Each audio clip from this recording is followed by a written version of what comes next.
Day 3 of training camp for high school teams across the state.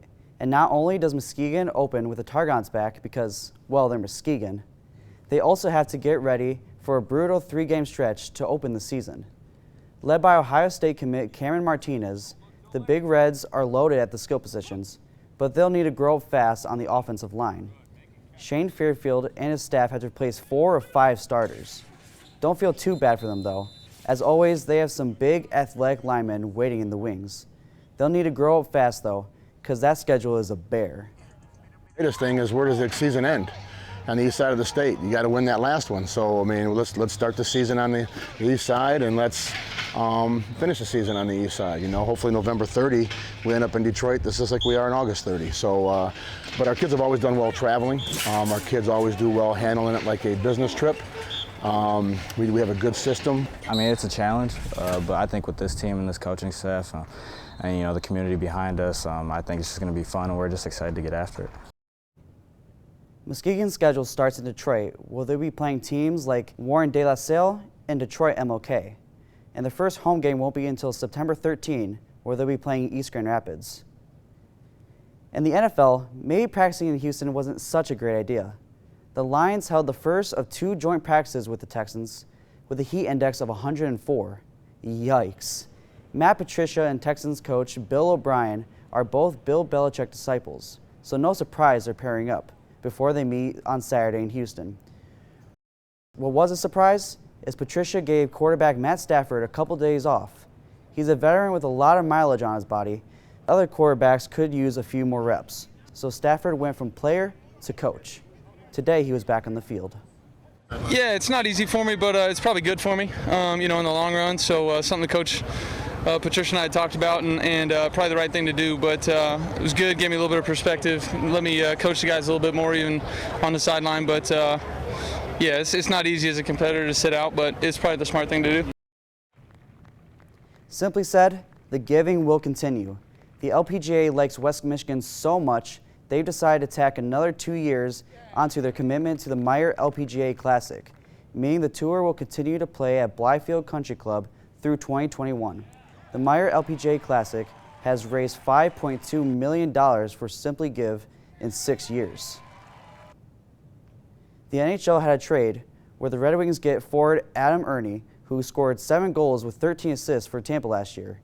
In return, the Wings sent a 2020 4th-round pick to Tampa. Taking the first step, a key theme for Eileen Bachheim's life these last few years.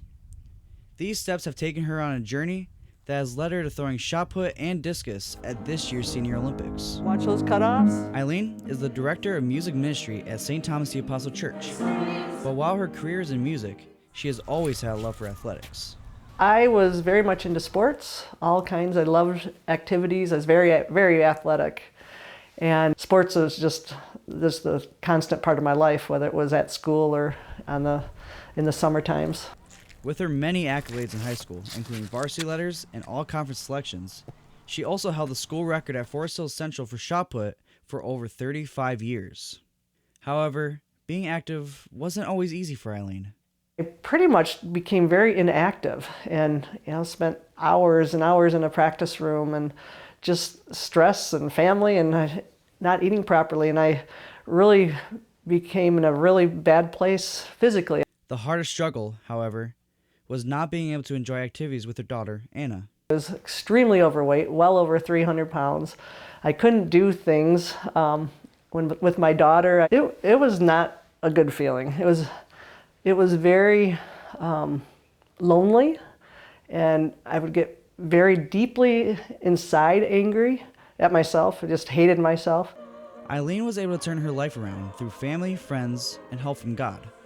And over 100 pounds later, not only is she able to be the competitor she has always loved to be, but she's able to share lifelong memories with Anna that she has long desired.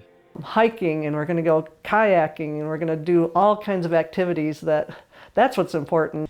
Eileen competes this week in Albuquerque, New Mexico, where she looks to bring home another medal. I don't want to just go and get a participation ribbon.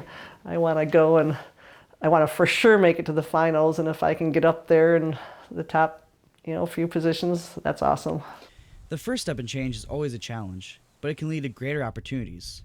As the famous song says, "Come on, Eileen." From Wood TV 8, I'm Ben Line-Neumann. Brian Davis and Chris Kelly have unfortunate circumstances. However, their disabilities have opened up a pathway to something they both love: tennis. It's the only sport I play. I love this sport because nothing has changed. These disabilities have not only given them a new love in tennis, but it has brought them together as doubles partners.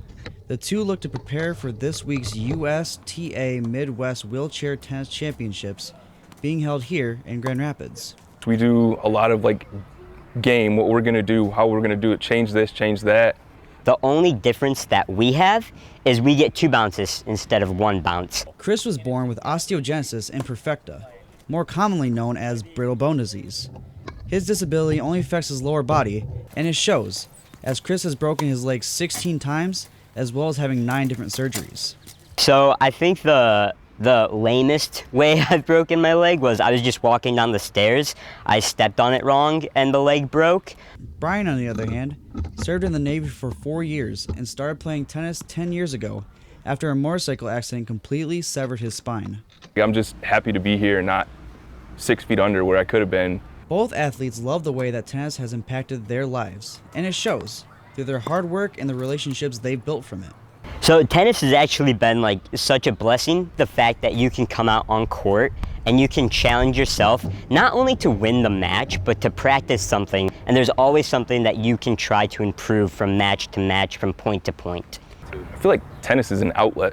It's nice to come into an environment where you're not being stared at. It feels like family, so it's just nice, and I love the sport of tennis, and I'm glad I actually jumped into this because I think about it a lot, where I would be, where I wouldn't be if I had not joined tennis. Brian and Chris look to win another championship together like they did last month in New York, while also continuing to spread their message across the nation to other people with disabilities.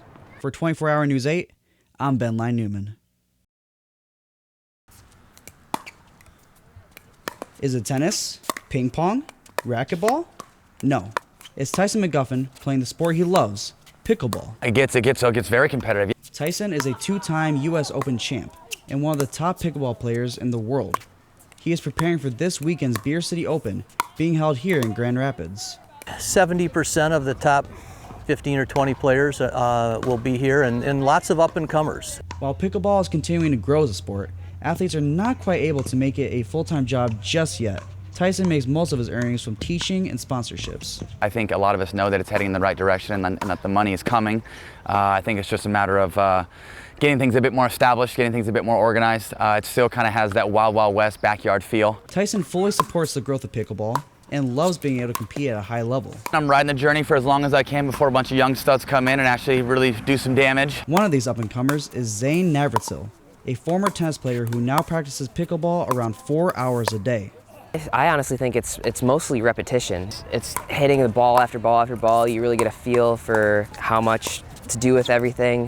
Tyson and Zane continue to play pickleball in the hopes of seeing the sport grow even further in the future. From 24 Hour News 8, I'm Ben Line-Neumann.